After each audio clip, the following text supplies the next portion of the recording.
The stones. They're wrong. They're wrong, and I know it now, and I can hear it. That sound coming through the gray.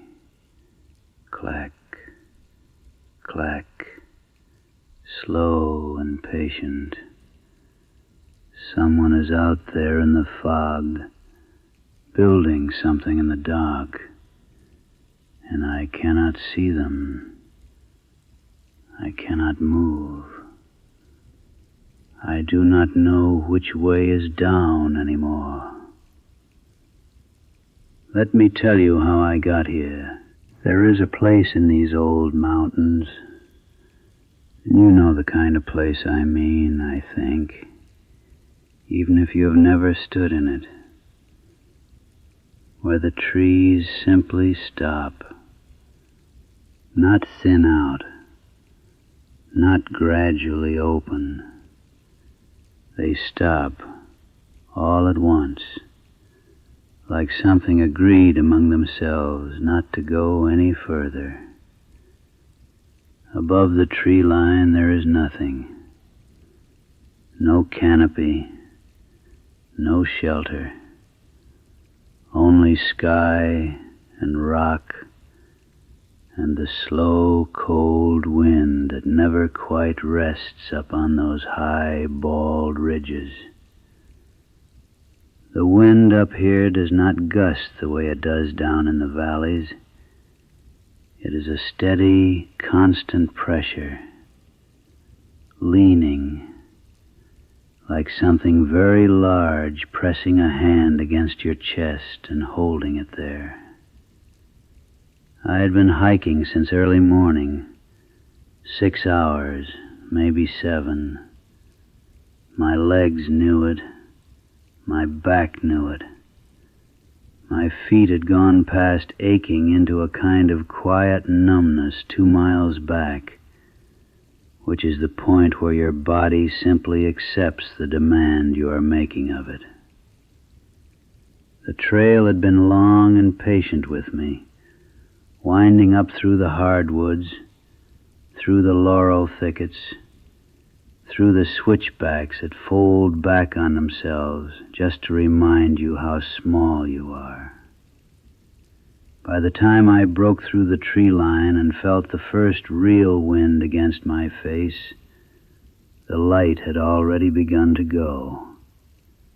Not dark, not yet. Just that slow, amber dimming that settles in when the sun drops behind the ridgeline across the valley. That bruised, golden kind of light that makes everything look older than it is. Older and quieter, like the world exhaling at the end of a very long day. The bald stretched out ahead of me, pale grass, straw-colored and pressed flat by the wind, spreading across a wide dome of exposed rock and thin earth. No blazes up here, no painted marks on the rock, no signage of any kind. Above the tree line you follow the cairns. If you have never hiked a high bald before, let me tell you what a cairn is. It is a stack of stones, 3, 4, 5 rocks balanced deliberately on top of one another, usually knee-high, placed every 50 to 100 yards along the route. They are the only language the mountain speaks to you up here. They say, "Here, walk here. This is the way." Without them, on a clear day, you can navigate by landmark, by the shape of the ridgeline, by the distant profile of a known peak. But when the fog comes in, and on these old mountains the fog always comes in, without those stones, you are lost not a little turned around, not merely confused, the kind of loss that becomes something permanent, the kind that people who search for you later talk about in low voices in the parking lot of the ranger station while the dogs rest. I knew the fog was coming before it arrived. You can smell it up here before you can see it. A cold mineral smell, like a wet stone pulled from a creek bed, like deep water brought suddenly up into dry air. It smells like the inside of the mountain, if the mountain had a throat. I reckoned I had maybe 20 minutes of good visibility left, and the next shelter was 2 miles along the ridge. 2 miles on a bald I had done before. I trusted the cairns. I had no reason not to. Not yet. I started walking. The first cairn sat right at the edge of the grass where the bare rock begins. Pale granite, dry and familiar. Knee-high, stacked flat, the way experienced hands stack them.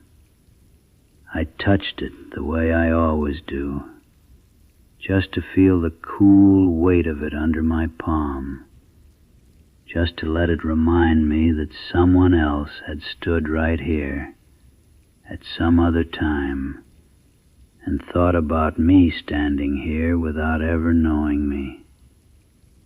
They had lifted these rocks. They had made decisions about which stone would bear the weight of the others. They had walked away not knowing who would be grateful for the work. Trail maintenance is a kind of quiet faith. You build for strangers you will never meet, in weather you will never see, for a darkness you will not be there to witness. I moved on. The fog came slower than I expected, rising from the valleys on both sides of the ridge simultaneously, filling the low places first. For a while I could see it gathering below me on both sides, like gray water rising in a wide bowl. There was still open sky directly above, that deep fading blue that comes right after the gold drains out of evening. Up above, a single star had appeared, just the one, faint and steady, and I marked it and was glad of it. The second cairn was a little shorter. I noticed it but did not mark it as important. Cairns vary. People build them differently. Some people stack them high.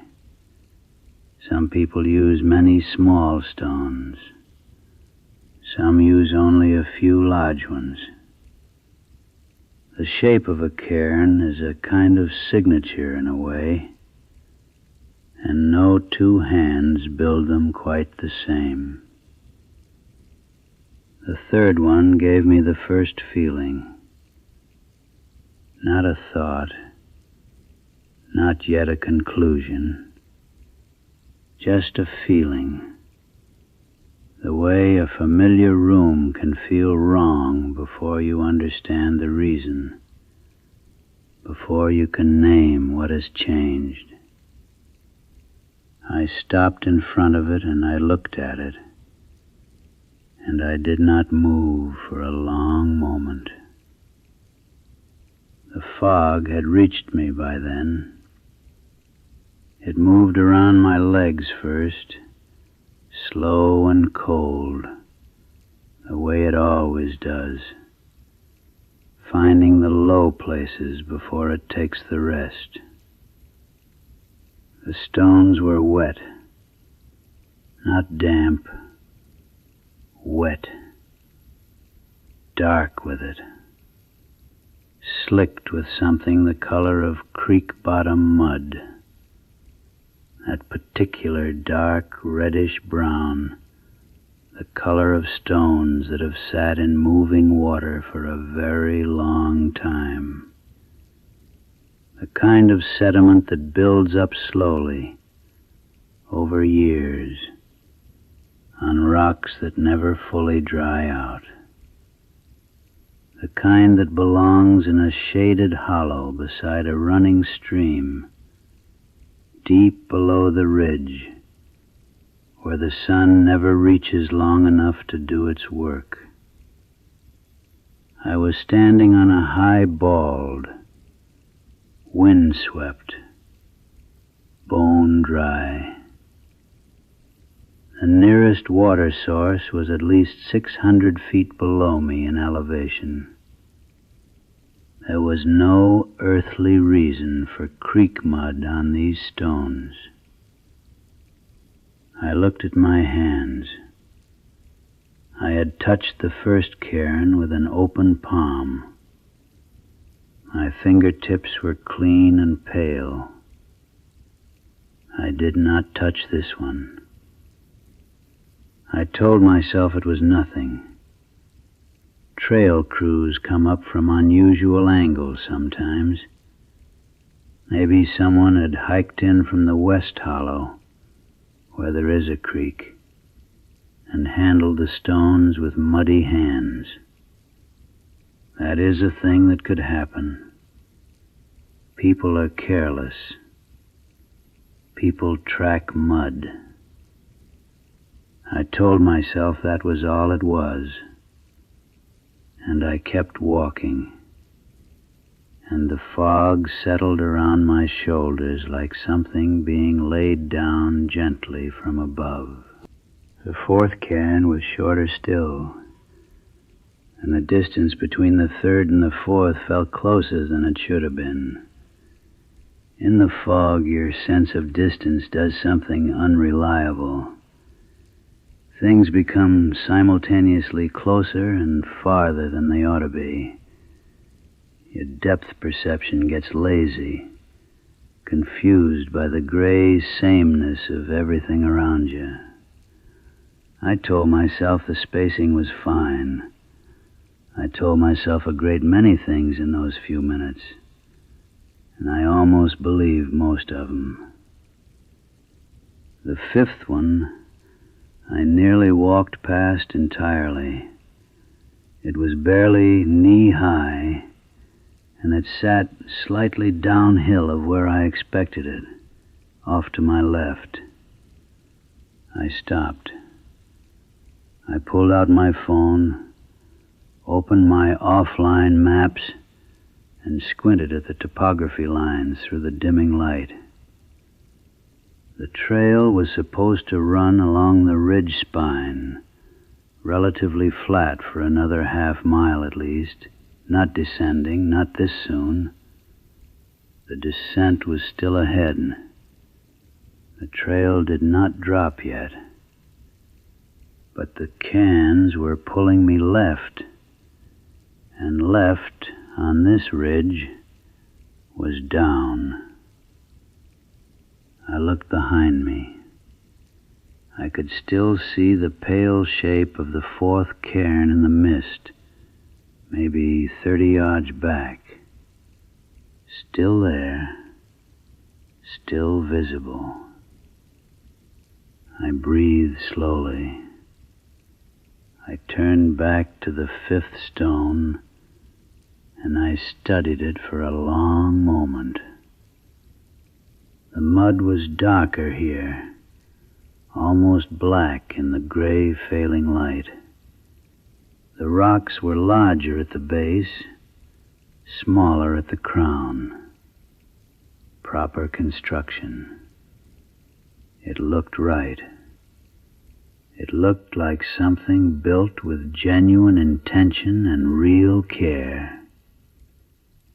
That was the part that bothered me most about it. It was not haphazard. It was not a pile thrown together carelessly by a bored day hiker who wanted to leave a mark. It was deliberate, practiced, the work of hands that had stacked stone many, many times, the work of hands that knew exactly what they were doing and had never once hurried. I put my palm on the top stone. Something shifted beneath it. Not the top stone alone, something deeper. I felt it through the whole stack, a slow, grinding looseness, like a stone rocking in the socket it has occupied for a very long time. I pulled my hand back quickly. I bent down and looked more carefully at the base, and that is when I saw it. Wedged under the lowest and largest stone, sealed beneath it, anchored under its full, settled weight, was the toe of a boot. Worn brown leather, cracked across the toe box. The laces were gone or had rotted away long ago. The kind of boot that had been a good boot once, in the way that things are good before enough time gets to them. Old and patient-looking, the way abandoned things look patient, the way they look like they have accepted whatever has come. The stone was not resting beside it. The stone was on top of it, holding it down against the earth. I stood very still for a long time. The fog moved past me in slow, soundless ribbons. It did not care what I was looking at. The cold did not care. Nothing on that mountain cared what I was in the slow process of understanding.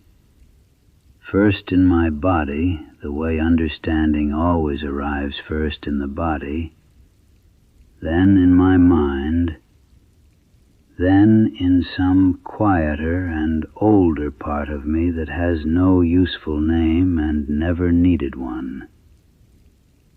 I turned around. I was going back.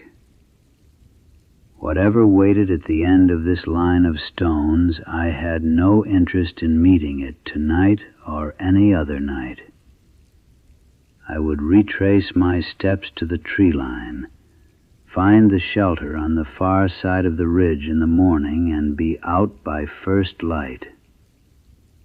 Simple, possible, safe. I walked back toward where the fourth cairn had stood. It was not there. I stopped. I looked left. I looked right. The fog was thick now. Genuinely, completely thick. The kind you feel pressing against the skin of your face. The kind with weight to it. Visibility was down to maybe 15 feet in any direction. But 15 feet was enough. The fourth cairn had been 30 yards behind me. I should have been able to see it clearly. I walked to where it had stood, and I crouched down, and I swept my hands through the pale grass. Nothing. No stones, no scraped earth, no depression in the soil where the base stones had settled. As though nothing had ever been built there at all. As though the ground had simply absorbed it, quietly, while I was not watching.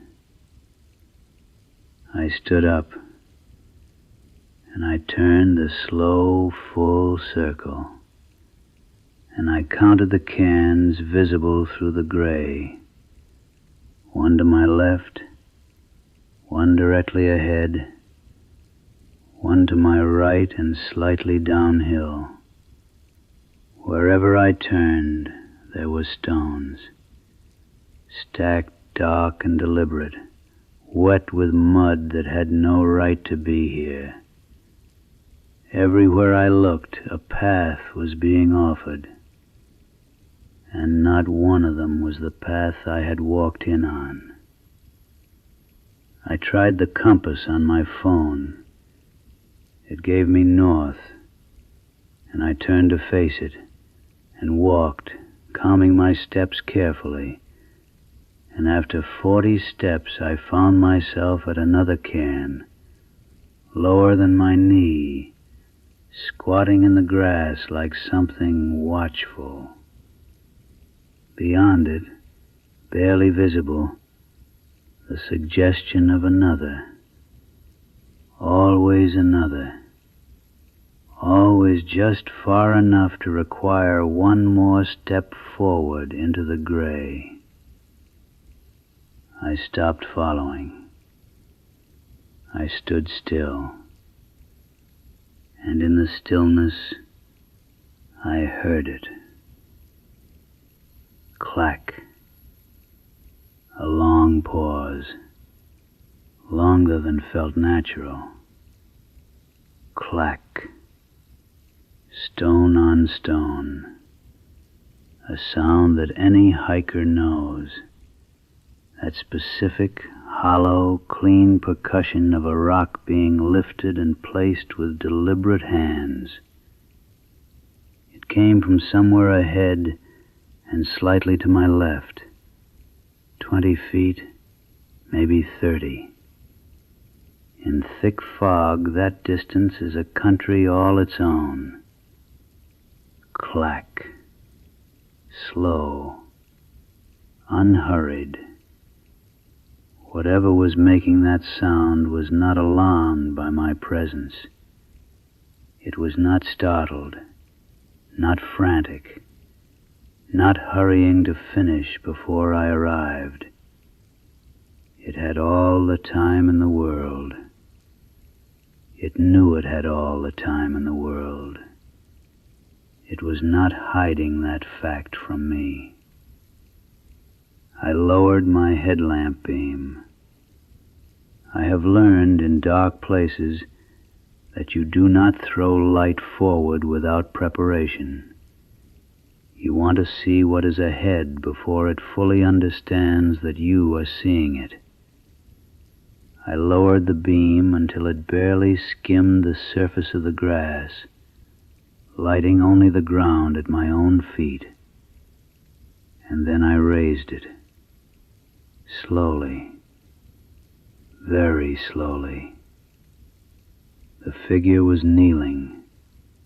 That was the first thing I registered. It was on its knees in the dirt, and even kneeling it was far too tall.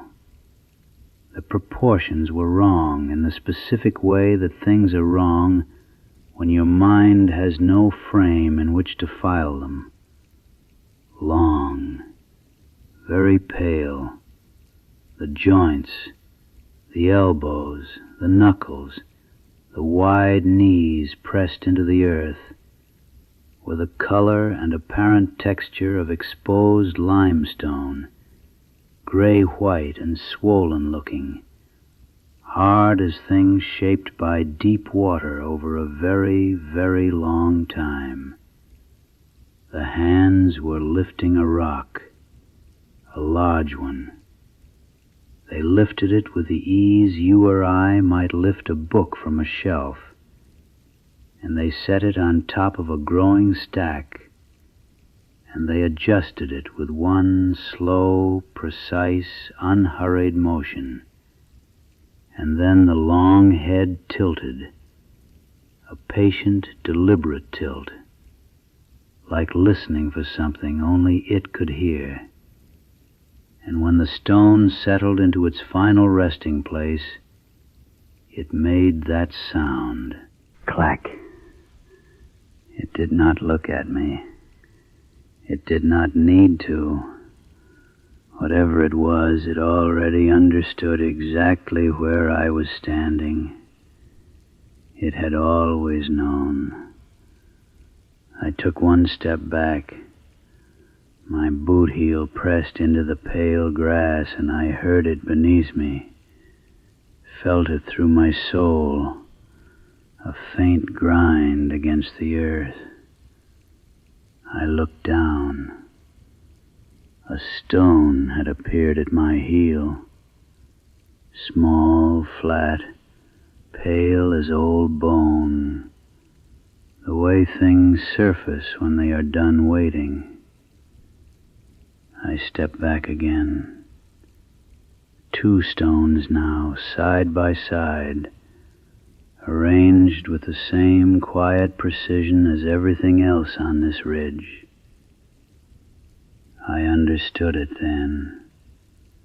The way you understand certain things all at once, completely, with no room left for bargaining or for taking it back.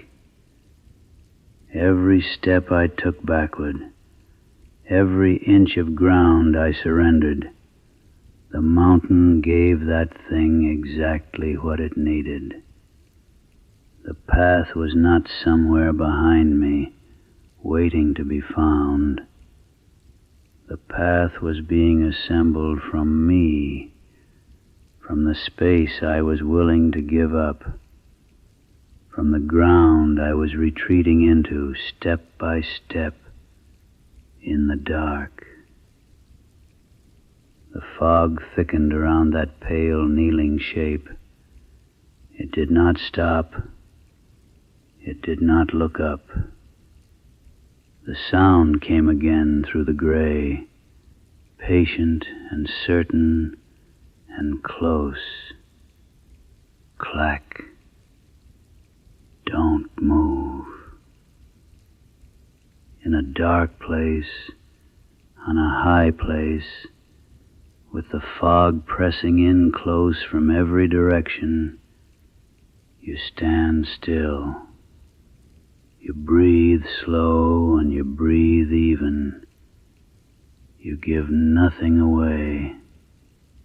You do not let it know which direction you intend to go, because maybe, if you are very careful and very quiet, you still have somewhere left to go. You close your eyes. You listen to the mountain breathe around you in the dark, and you hope, in that small and wordless part of you, that the path being built all around you has not yet been finished, that it is not even now already complete.